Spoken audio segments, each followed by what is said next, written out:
Thank you for joining us for episode 5 of the Business Playbook. In each episode, we provide business professionals clear, proven strategies for winning at work and moving their organizations forward, all within the time it takes to finish a cup of coffee. I'm Emmy Boyette at the NC Chamber, and today we're discussing a topic that has, as a result of the pandemic particularly, really been catapulted into discourse these days, and that's mental health. Today, we'll be discussing mental health and well-being from an employer perspective, bringing listeners some strategies for promoting whole person health in the workplace. I'm joined today by Gary Salamido, President and CEO of the NC Chamber, and Melissa Segal, Administrative Director of Culture and Wellbeing for the Duke Center for Healthcare Safety and Quality. In her role, she helps develop, coordinate, and facilitate culture and well-being efforts across Duke Health and beyond. Melissa and Gary, thank you both for joining me today for this really important conversation. Melissa, I want to start with you. You're someone, considering where you work, you see the impact of mental health every single day. And so I wondered if you could tell us a little bit about how the pandemic has exacerbated this mental health crisis in North Carolina in particular, and how you see it impacting employees in the short and long term. Sure, and thank you for having me. I'm delighted to be here. Since the pandemic has started, we've seen a significant increase in symptoms of anxiety and depression, alcohol and drug use, thoughts of suicide, and stress-related symptoms.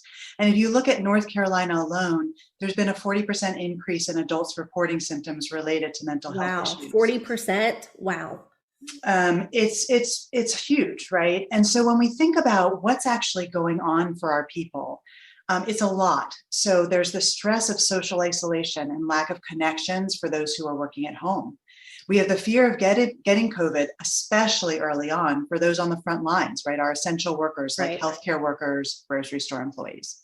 We have grief from death of family members and friends. Some of those are due to the pandemic, and some of those are completely non-pandemic related. There's grief from loss of routines, right? Our routines have changed. Our social connections have changed. Our ability to attend funerals and be with family during holidays and family events. We have concerns around finances. For some of us, we have had job losses or reduced hours. Some have left jobs due to caregiving responsibilities. Then we have the stress related to work, right? We're working harder and longer due to staffing shortages. Right. And then, of course, you add the health disparities in COVID, and a lot of these things hit our minority communities even harder. So while we have this increase in mental health needs, there's also a decrease in availability of mental health practitioners. Right. So, as I think about it, the bottom line is that the effect on our employees is huge, right? We can't ignore all of those issues because we don't leave those aspects of ourselves at home. We bring all of that to work. So increased anxiety and depression, drug and alcohol use all affect work, our work output, right? Our ability to concentrate, our ability to have hard conversations, our connections with colleagues, and of course, decisions around our jobs. People are leaving their work in huge numbers due to workload, environment, safety, pay, et cetera. So the effect is really huge. It really is. I mean, it's put us all through the ringer, as you showed, in so many different ways. We each probably have our own unique story of how we have suffered, in terms of our mental health in some form or another throughout the duration of this pandemic. So thank you for all of that. Gary, I want to get to you. May, as you know, is Mental Health Awareness Month. And at the NC Chamber, we're starting to make some strides in this space and take some ownership of it in terms of making some tools and resources available for employers. So first off, I'd love for you to talk about why and how the NC Chamber is making an investment in this area in particular. Well, thank you, Emmy, and Melissa. Thank you for what you do every day to talk about an issue that's been around a long time, and how you help take care of people and help businesses sort out what they can do for people.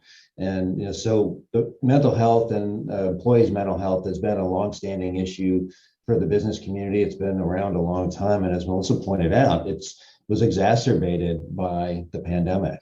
It was put into a very, very bright light, and the pressures that Melissa talked about all came together. I think if there's anything that can be gained is we all have shared experiences now, all of them not being good, the pressures, of everything we had to deal with, the uncertainty, the unknowns. We have some shared experiences now and some shared frame of references that give us and create an opportunity to talk about mental health in a way we haven't talked about it before, in a much more open way, and in a way that we can make some real differences. So when we at the Chamber were talking about it, we're like everyone else.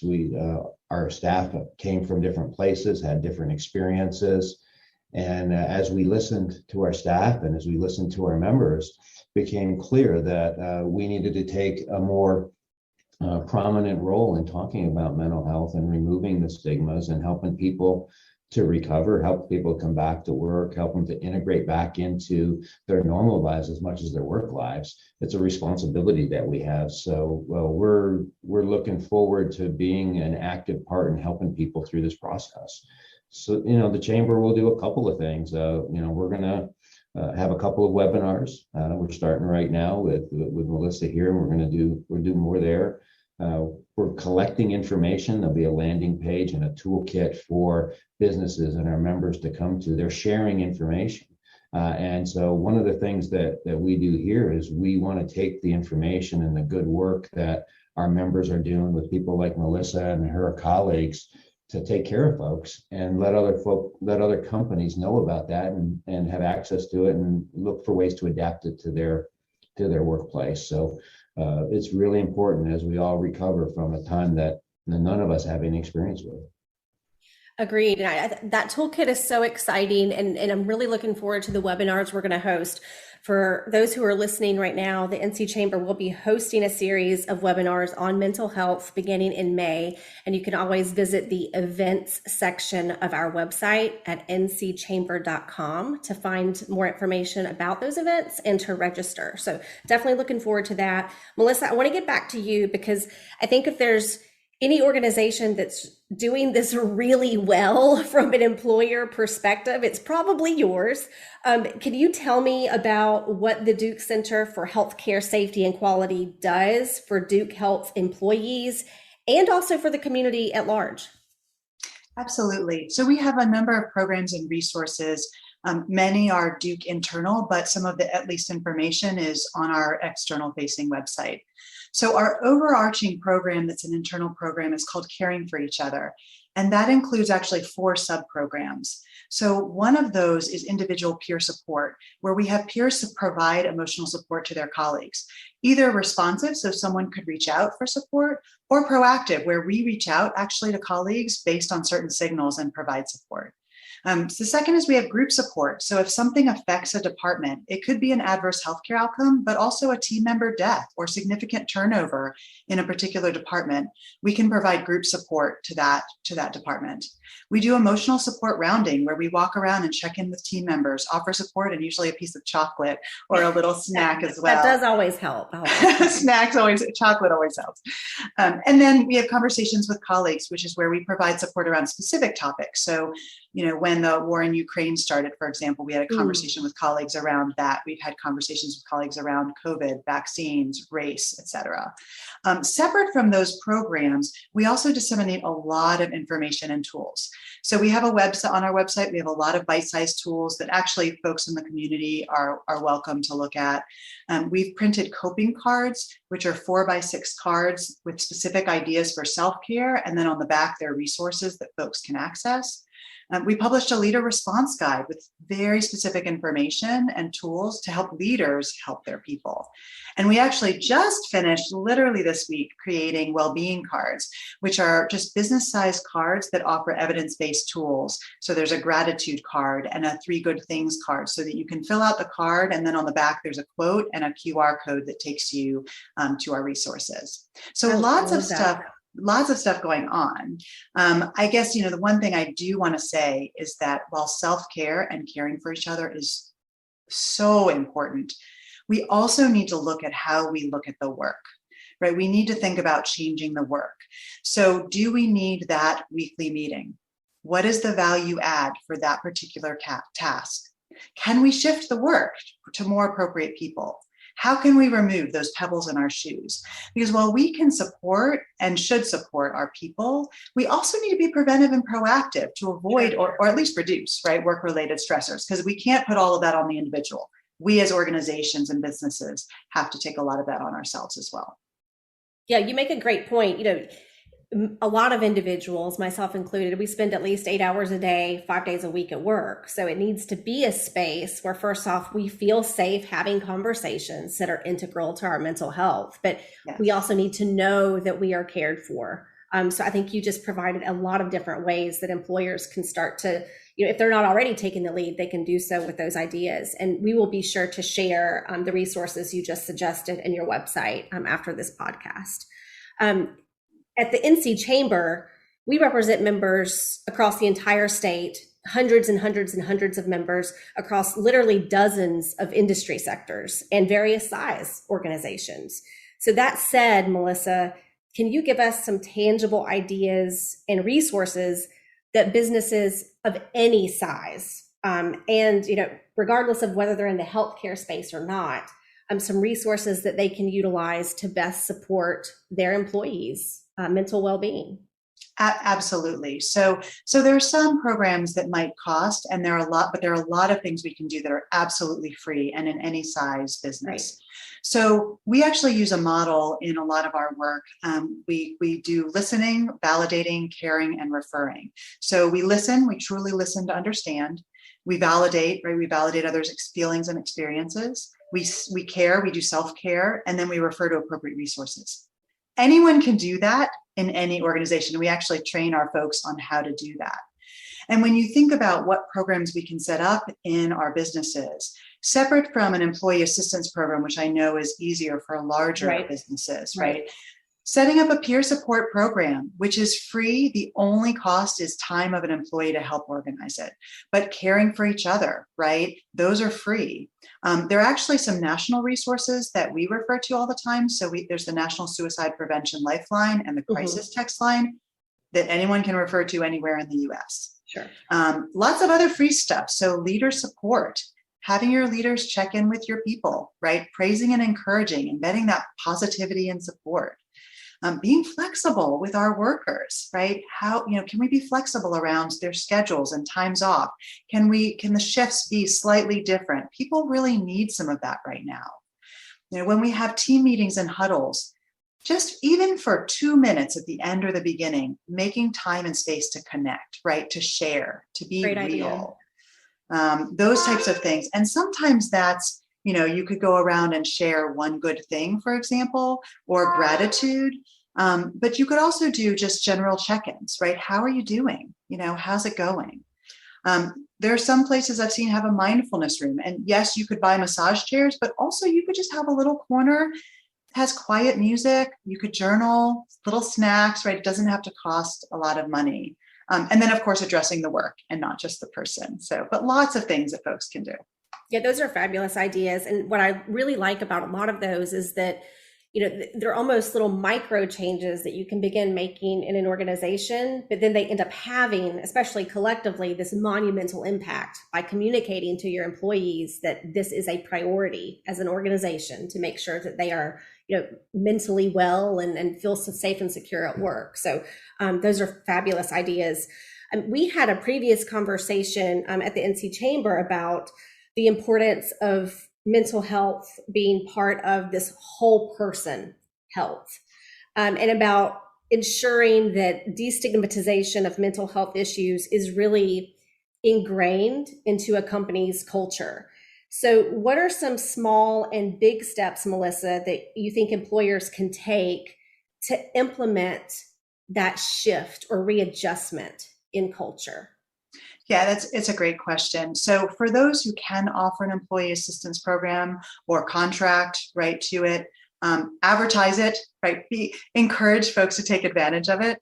For those who can't, and for those who can, simply validating and normalizing stress reactions and the need for help, right? It's okay to not be okay so that people won't feel alone. I think one of the biggest things is our leaders modeling vulnerability. What are we saying when we as leaders show up to work and it's always chin up, everything's great, everything's perfect, right? I'm always efficient and effective. When we do that, we're showing our people that they can't be human, right? Instead, we need to very much show that we are human, that we all have hard days, that we're all trying to balance home and work, and that at times we all need help. And that could just look like a listening ear or support or a counselor. So just having us all be real and show up with, authenticity, I think is so important.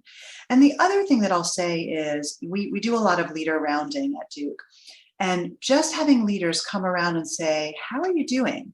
And when they're asking, we need to make sure that we're really asking to get the answer, right. not a fist bump, right? A fist bump isn't going to cut it. It's how are you really doing? Because I care about you and I want to know, I want to check in with you. And then just be quiet and listen, to truly listen, right, to our people. That is just huge. It is. And I think you also gave some really specific ways that the C-suite and people managers can play a part in this culture shift in the answer that you just gave. So that's great. Gary, we've learned a lot from Melissa today about the mental health crisis, and we've gotten some concrete ideas and takeaways for employers to bolster their mental health initiatives and begin conversations surrounding mental health at work. So I wanted you to close us out here today, Gary, and Melissa, you feel free to chime in after this if you'd like. But the question I want to leave us with today and start to discuss is, what's the important business case here for making an investment in employees' mental health? Because we know it's not just a buzzword. We know this isn't just a phase, but a lot of business leaders like to see the data. They like to know what the real business case is here for shining a light on this and investing in it. So Gary, what are your thoughts there? Yeah, thanks, Emmy. People are businesses. We sometimes look at a business as this entity that is just out there, but businesses are made of people. Every business, whether it's a small business, a large business, it's the people that matter. It's the people that provide the value into that business, which produces the jobs, that provides value into our communities, right? And there's 4 key parts of a person that come to work every day and go home every day. It's the physical, the mental, the emotional, and the financial. It's all part of that whole person that comes together, that comes into work. And if you're in a place that you agree with the mission, which we're hearing more and more now as the workforce continues to change, that the workforce is really looking at their employers saying, okay, what are you all about? What are you contributing? What's the mission and vision? And am I part of something bigger than myself? And that inclusion, that belief that where they are in terms of in their lives and what they want to do with their work time is more than about work. It's about using work in order to achieve something bigger than yourself. So the business case is really clear. The whole person comes to work. And the more whole person comes to work and the more the business and the people that work there understand and support that and agree and are on the same mission and vision and value system, the more successful the business is going to be. The more successful the business is going to be, the more jobs it produces, the more revenues come into communities, and the more communities can take care of people and invest in, in teachers and invest in infrastructure and all the things they need to do. So at the end of the day, the business case is it's all about people. Mm-hmm. And as people go through this reevaluation, now we hear about reset, or we're hearing about, I think it's more of a reevaluation. Mm-hmm. The pandemic, as we talked about earlier, really had people step back and say, okay, I was on one path. The whole world changed on a dime. Whether you're in healthcare and you were there for 20 years and you've done extraordinary, heroic things, you're stepping back and saying, okay, do I want to continue to do that? If you were in a high travel job, my career before I joined the chamber, I was in a high travel job, gone 60% of the time. All of a sudden, I was home with my family and having dinner every night. Do I want to do that again? Do I want to? It's all changed, and so that reassessment is a great opportunity. But that's the business case too, because if you're competing for talent now, you have to compete and you got to meet people where they are. You got to, as Melissa said, you got to listen, You got to understand, and you got to innovate and recognize that without people, nothing happens. Without people, nothing gets sold. Without people, no services get performed and people don't take care. If that doesn't happen, our communities suffer. So the business case is clear. Companies have realized that their investments in folks' whole health, mental health is increasing. There's a number of statistics from the American Psychiatric Association that are very, very clear. Companies are getting it. Now we're in a transition. We're in a culture shift that was happening anyway. But a culture shift takes a little bit of time. But then you throw in isolation, a pandemic, and loss, and it's a heck of a mixing pot, right? That now creates opportunities for us that we didn't have before to really be better. So the business case is really clear. We take care of people, and we have the resources we need to take care of communities. And I feel the passion. Like when you speak about this, I mean, you just basically took us all to church. Thank you. Like you're really preaching the benefits here, and they make perfect sense. And Melissa, is there anything that you want to add on the business case side for making investments in mental health for employees? Yeah, I think Gary did a great job of just encapsulating exactly what I was thinking. The only thing I'll just sort of pinpoint that he said, right, is there's a huge cost to staff turnover. Right. And there's a huge cost to having unhappy and unproductive people at work. And until we really embrace the idea of welcoming our people and all of our people, their whole selves, to our workplace, right? That includes any mental health concerns. That includes all of their identities, being welcoming and supportive and inclusive.